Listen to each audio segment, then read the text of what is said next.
Halo sahabat bahasa, kembali lagi di siniar kita dan bahasa di episode yang ketiga. Kali ini saya sedang bersama seorang narasumber yang baru. Kalau dalam episode sebelumnya saya ditemani oleh bapak-bapak keren, kali ini saya ditemani seorang ibu yang tidak kalah keren. Nah, langsung saja kita berkenalan dengan ibu tersebut. Selamat siang ibu. Ya, selamat siang Mas Rima. Ya, silakan ibu mungkin berkenalan dulu dengan sahabat bahasa. Iya, baik, selamat siang sahabat bahasa. Perkenalkan, nama saya Tasliati. Saya penyuluh bahasa di kantor bahasa Provinsi Kepulauan Riau. Oke, penyuluh bahasa ya bu ya? Iya. Ibu sudah berapa lama di kantor bahasa Kepulauan Riau?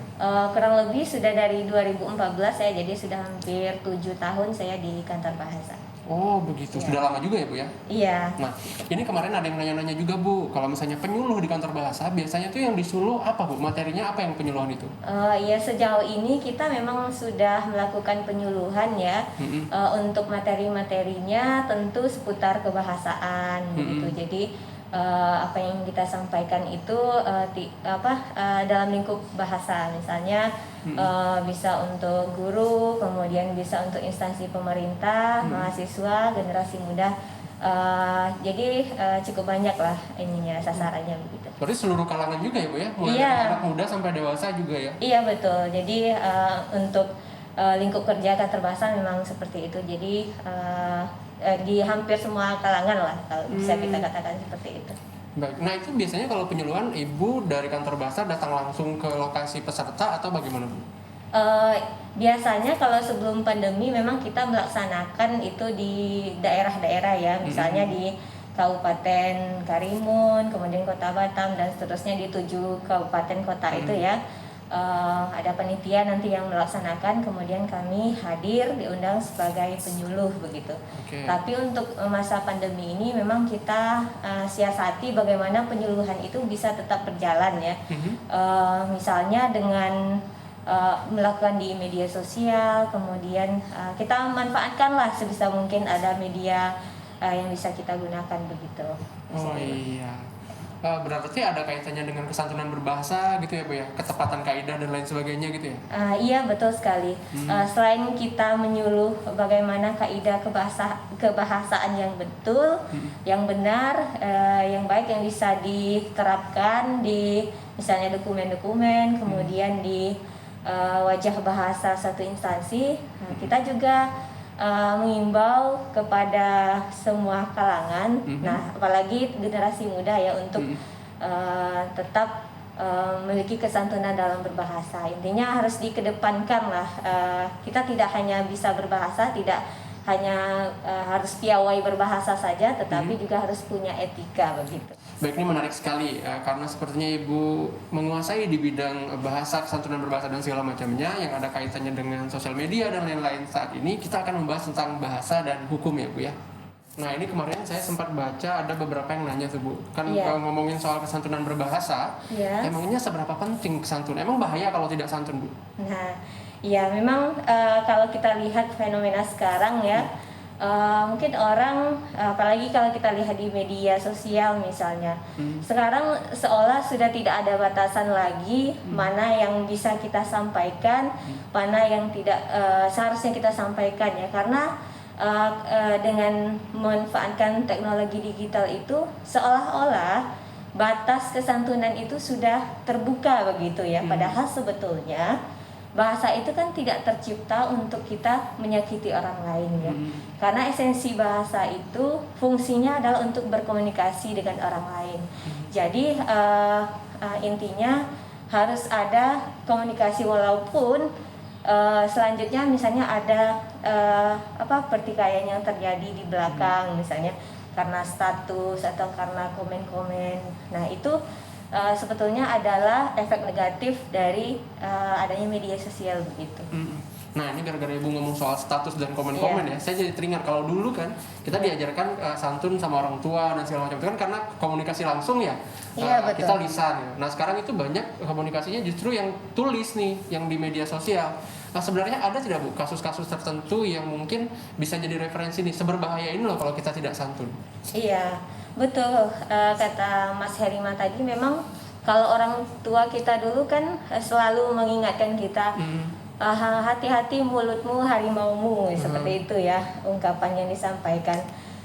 Itu betul sekali. Kalau sekarang karena media sudah berkembang ke arah yang serba digital, tentu tidak hanya cukup mulutmu harimaumu saja ya Mas Rima, tapi bisa jarimu harimaumu juga ya. Jadi jari-jari itu juga bisa menjadi harimau yang nanti akan bisa tidak hanya menyerang orang lain, tapi juga kita bisa diserang begitu ya. Nah, kalau kita lihat sampai hari ini, memang sudah banyak sekali kasus yang akhirnya berujung di meja hijau ya. Banyak sekali kasus-kasus yang dipidanakan, kemudian kasus yang akhirnya menjadi viral ya di media, soal misalnya pencemaran nama baik, kemudian ada ujaran kebencian dan seterusnya. Kalau yang terbaru ini mungkin kita lihat ada kasus ini ya, fitnah atau pencemaran nama baik terkait dengan donasi Palestina ya, seperti itu. Nah, sekarang memang kita masih melihat prosesnya sampai di mana kita ikuti, tapi memang untuk penyelesaian kasus itu tentu juga perlu adanya sudut pandang dari segi bahasa begitu. Betul. Ya. Nah itu kan pasti kita sambil menunggu juga ya Bu ya, hasil interogasinya akan seperti apa prosesnya. Nah, ngomong-ngomong tadi Ibu menyebutkan soal ujaran kebencian dan pencemaran nama baik. Sebenarnya kalau dalam berbahasa mungkin penuturnya bisa saja berkilah bahwasanya tidak kok, tidak kebencian itu atau tidak kok, saya tidak bermaksud mencemarkan nama baik. Nah, bagaimana sebuah bahasa itu dinilai ini udah tergolong pencemaran nama baik atau ujaran kebencian Bu? Iya, sebetulnya kalau kita lihat kalau ujaran kebencian itu memang ada sesuatu yang diujarkan ya. Kalau misalnya secara tertulis itu yang kita sebut diujarkan itu ada yang dituliskan ya, seperti itu. Jadi intinya ada penutur, orang yang menyampaikan itu ada ya. Kemudian orang yang diserang itu atau instansi yang diserang itu ada misalnya di situ.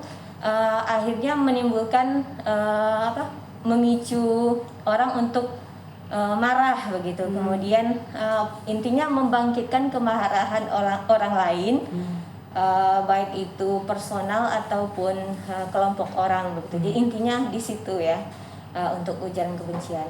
Sementara untuk pencemaran nama baik itu ada pihak yang disebutkan, walaupun misalnya penyebutannya itu hanya cirinya saja misalnya, tapi halayak mengetahui bahwa ciri yang dimaksud itu tentu si A misalnya ya. Jadi itu bisa dikatakan ada indikasi pencemaran nama baik begitu.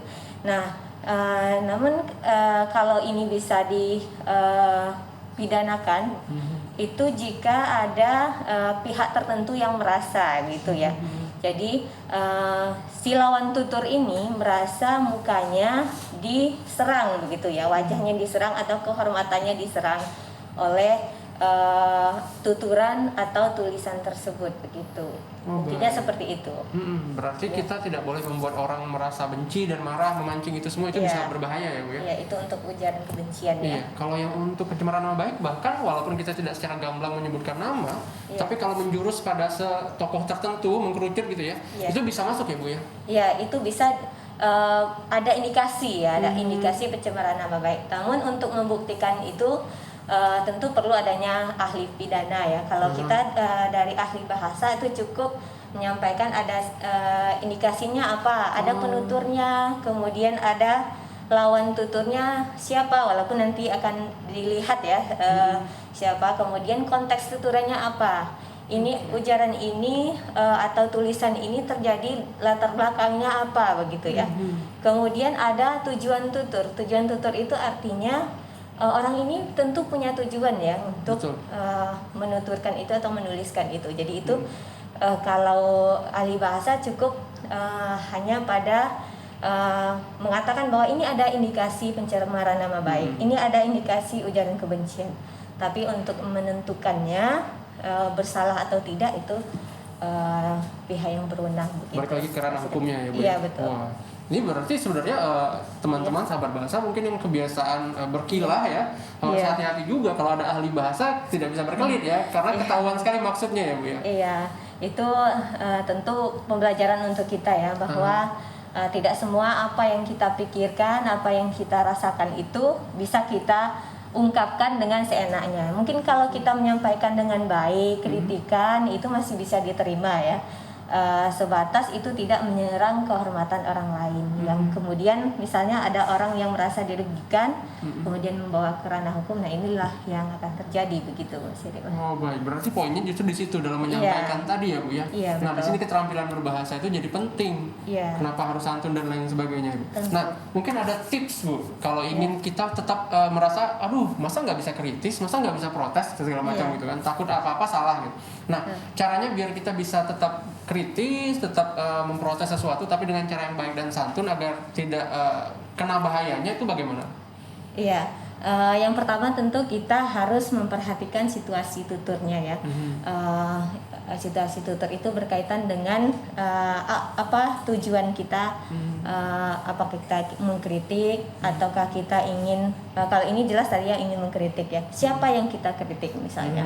Nah kalau misalnya kita ingin menyampaikan di media sosial, kalau itu berkaitan dengan misalnya hak orang banyak ya, tentu tidak salah kalau kita ingin mengkritik ya. Namun jangan sampai dalam kritikan kita itu setidaknya tidak ada kata-kata negatif. Misalnya kita memasukkan kata-kata dari kebun binatang gitu ya, mohon maaf, misalnya anjing, babi dan seterusnya. Nah itu tentu atau kata-kata umpatan yang lain. Kalau sudah ada kata umpatan itu tentu maknanya itu tidak perlu dibuktikan lagi, itu sudah ya itu indikasi kita mengumpat begitu ya.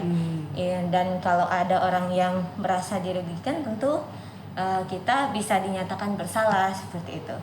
Kemudian kalau dalam menyampaikan tersebut tentu kita menyampaikan kritikan itu tentu kita juga harus mempertimbangkan siapa yang akan membaca komentar kita atau yang akan membaca status kita itu begitu. Jadi kalau di media sosial tentu luas ya, siapa saja bisa siapa saja bisa membaca begitu. Jadi tentu harus berhati-hati begitu. Kalau selama ini Ibu pasti punya sosial media ya? Pasti pasti. Nah, selama ini kalau dari pengawasan Ibu mungkin pernah tidak Ibu menjumpai di sosial media tertentu ada yang membuat status yang sebenarnya punya potensi berbahaya, tapi karena mungkin tidak ada yang lapor saja, jadinya masih aman-aman. Kira-kira pernah tidak? Oh iya, cukup sering juga saya melihat ya, apalagi misalnya di grup kalau di Kota Tanjung Pinang itu ada grup jual beli gitu ya. Nah, di situ sebetulnya banyak sekali hal yang terjadi, tidak hanya pencemaran nama baik, ada ujaran kebencian, di sana juga ada misalnya kasus hoax juga ya, atau penyebaran berita bohong ya. Nah di sana misalnya kalau untuk pencemaran nama baik, dia mengunggah satu foto, kemudian dia mengatakan bahwa orang ini penipu misalnya seperti itu. Nah itu kan bisa saja kalau yang dimaksud atau fotonya yang dipajang itu tidak terima, dia kan bisa melaporkan begitu ya ke pihak yang berwajib begitu. Tapi kalau misalnya tidak ada pengaduan, itu ya tidak bisa begitu, karena harus ada pihak yang dirugikan kemudian melaporkan, itu baru bisa berlanjut ke ranah hukum begitu. Baik, nah teman-teman semuanya ya mungkin yang sedang menyaksikan ini mulai dari sekarang harus hati-hati, apalagi yang tadi bergabung juga di grup jual beli Kota Tanjung Pinang, kalau ini sering posting sembarangan, itu harus hati-hati ya Bu ya. Iya, tentu harus ada. Nah mungkin sebagai penutup ada pesan-pesan untuk sahabat bahasa Ibu? Pesan-pesan saya untuk semua sahabat bahasa, ketika Anda aktif di media sosial apapun itu bentuknya, yang paling utama itu harus memperhatikan kesantunan berbahasa. Pikirkan apa yang ingin Anda tuliskan, apa yang ingin Anda tuturkan. Pikirkan juga siapa yang akan membaca tulisan atau tuturan Anda tersebut. Nah, yang terpenting Anda harus mendidik jari-jari itu untuk tetap selalu santun begitu. Terima kasih Mas Baik. Dimas. Terima kasih Ibu atas pesan-pesannya, luar biasa ya. Kawan-kawan juga ingat sahabat bahasa bahwasanya apapun yang sudah ditulis di sosial media itu sifatnya jejak digitalnya abadi. Iya. Jadi harus selalu berhati-hati. Baik sahabat bahasa, sekian dulu episode yang ketiga bersama Ibu Tasliati pada hari ini ya, pada kesempatan kali ini. Jangan lupa buat teman-teman semuanya yang ingin usul tema bahasan tertentu, silakan bubuhkan komentar di bawah. Seperti biasa kita tampung apapun itu usulnya atau ada yang ingin ditanyakan, kita terima ya. Terima kasih banyak sekali lagi kepada Ibu Tasliati sudah berbagi bersama. Iya, sama-sama Mas. Iya. Baik sahabat bahasa, kita bertemu di episode selanjutnya. Siniar ini diproduksi oleh Kantor Bahasa Provinsi Kepulauan Riau.